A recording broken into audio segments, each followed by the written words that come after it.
Still in West Africa, there's growing concern that jihadist violence in Mali and Burkina Faso and its repercussions are increasingly being felt in neighboring countries. The crisis has displaced more than 2 million people in Burkina Faso, with many of them now fleeing south into Ghana as the attacks continue. DW's Maxwell Suuk visited a camp hosting the refugees close to the border. Safia Sawadogo arrived in this camp in Ghana early August. The porridge she's cooking will be her only meal today. But at least she feels safe here. She escaped with her children in Burkina Faso, where jihadist attacks are intensifying.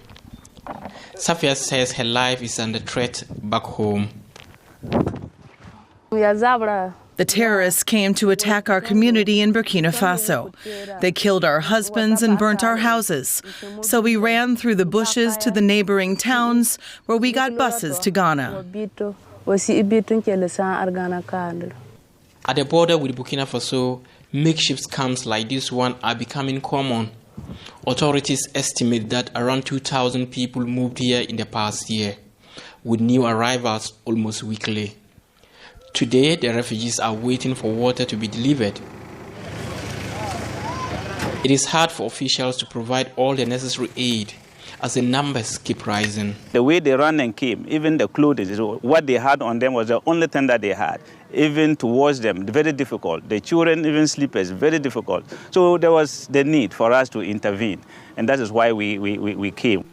As the head of the district, Ahmed Tahiru works relentlessly to find basic support. UNICEF and the Red Cross are providing tents and medication.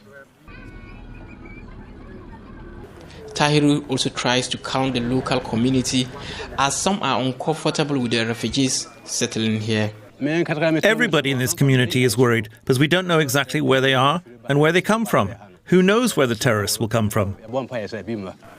Ghana has increased its security presence in this region as jihadists continue to expand their activities. Its porous borders remain a subject of concern, not only for residents. The biggest threat, rather, is combatants pretending to be civilians fleeing the clashes, coming into Ghana and preparing the grounds. Back at the camp, those who fled also fear the conflict could spill over the border. To feed her children, Safia goes day by day looking for work from surrounding farms with the hope that Ghana will remain a peaceful refuge. There is not enough food for us or enough clean water and shelter. These are all problems to us. We need support. While it is generally safe for the refugees in these camps, Safia is looking forward to returning to Burkina Faso with her children to live in peace. And as the displaced Burkinabe people ponder their futures, there are similar questions about the insecurity in Mali, which is the epicenter of this crisis. For a decade, jihadi groups have carried out frequent attacks, destabilizing the central and northern regions of the country. Now, even interventions by foreign armies have failed to put an end to the threat. Following a 2020 military coup in Mali, relations with Western partners have crumbled. The new junta embraced Russia. France has withdrawn its troops after 9 years in the West African country, and the future of the UN peacekeeping mission, Minusma, is now under threat, with major troop contributors like Germany rethinking their involvement. We can now speak to Katia Koil, Minister of State at Germany's Federal Foreign Office. Welcome to DW News Africa, Ms. Koil. It's good to have you on the program. Now, how would you describe the relationship between Germany and Mali right now? Well, good afternoon at first, and we are, as German government, willing to keep on supporting the peace process, even though we have to admit that there have been some slight troubles and difficulties, especially between Minusma and the Malian government. But so far, the Malian government has reassured us that our presence is welcome, which is definitely necessary. We need the Mali government engagement to stay and help. But so far it is the case, and the difficulties with Minusma seem to be solved so far. We have some procedures with the rotations that seem to be working now. So hopefully we're on a good way. Why would you say it's so important to have stability in Mali and to suppress the jihadist threat? Well, first of all, it's important for the people of Mali so that they can live in peace and stability. But of course, it is also a question of security for all of us, also for Europe. If Mali fails and if there's a failed state in our neighborhood, that would destabilize the whole region. So it is, first of all, for the Mali people, but it is also of importance for all of us. Now, we've seen Mali turn to Russia for help in its counterterrorism operations, and human rights groups have even accused both parties of committing atrocities, in particular, the killing of 300 civilians in the town of Moura. Now, is it possible to achieve your goals in Mali while the Russian Wagner Group is also present? Well, we are concerned about the cooperation with the Russian troops and about the presence. But since we know about our responsibility for the UN mission, we'll watch this closely. And it's for sure that the Mali government has to be very careful not to force us into any cooperation with the Russian troops, because then the decision would be a different one. What would you say about the timeline for the presence of German troops, German military involvement in Mali? Is that ending soon, or is that long term? Well, it depends on the developments in Mali. Well, hopefully Minusma can reach its goal, and we can find some stability in the north of Mali, and we are there to protect civilians. So, as long as that is necessary, we'll be part of the mission. But of course, as I said, the safety of our troops needs to be secured. If that is not the case, then the mandate that the Bundestag gave to our troops also foresees withdrawal or partial withdrawal if the security situation is not guaranteed any longer.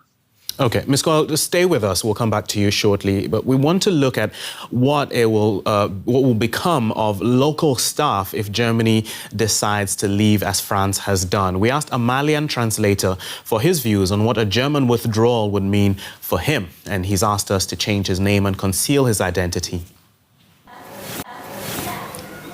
This man, who we're calling Usman, has worked for foreign forces in Mali for almost 10 years. His latest job as an interpreter has been for the German military.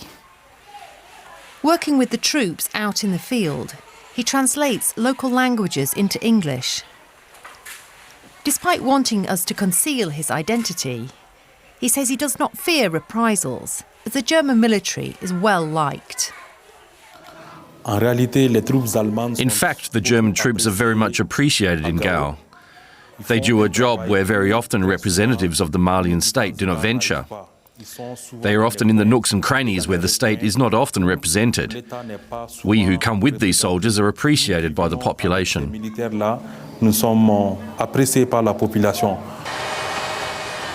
Obviously, not everyone feels as warmly as Usman about the presence of German troops in Mali.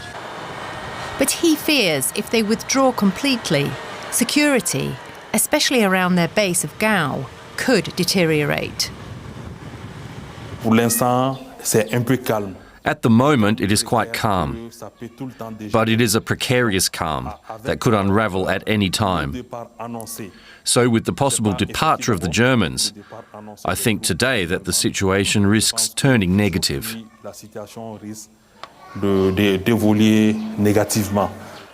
And for Usman, there's more in play than just the security of the country. If the Germans go, then he will lose his job and means of supporting himself and those dependent on him. So if they leave us, it's going to create a vacuum that takes us away from our jobs, while we'll have difficulties to feed our families, our children, and do other things. So for Usman and his dependents, there is much at stake. German Minister of State Katja Keul is still with us. What happens to people like Usman if Germany were to pull out? Do you feel responsible for them? We feel responsible for our partners, and the reason is that we are there is the protection of the civilians. So what we just heard, that it's exactly what people tell us. The civil population in the northern Mali, around Gao, they appreciate very much the presence of Minusma because they know that we are there for their security. We would know that if we would leave Minusma alone, then nobody could secure their security anymore. And we are trying to take care of them. What about an option, for example, of moving German troops to another Sahel nation like Niger? Is that still, is that on the table? Well, we are already engaged in Niger, and we'll keep doing what we do in Niger. So there's no question about ending our engagement in Niger, but we cannot just move troops from Mali to Niger. We are doing what we have been doing and will continue it. So we are a reliable partner for Niger, and the Malian government is responsible to make sure that cooperation with Minusma keeps on working so that we can stay. Okay. Katja Keul, Minister of State at Germany's Federal Foreign Office. Thank you for speaking to us. You're welcome.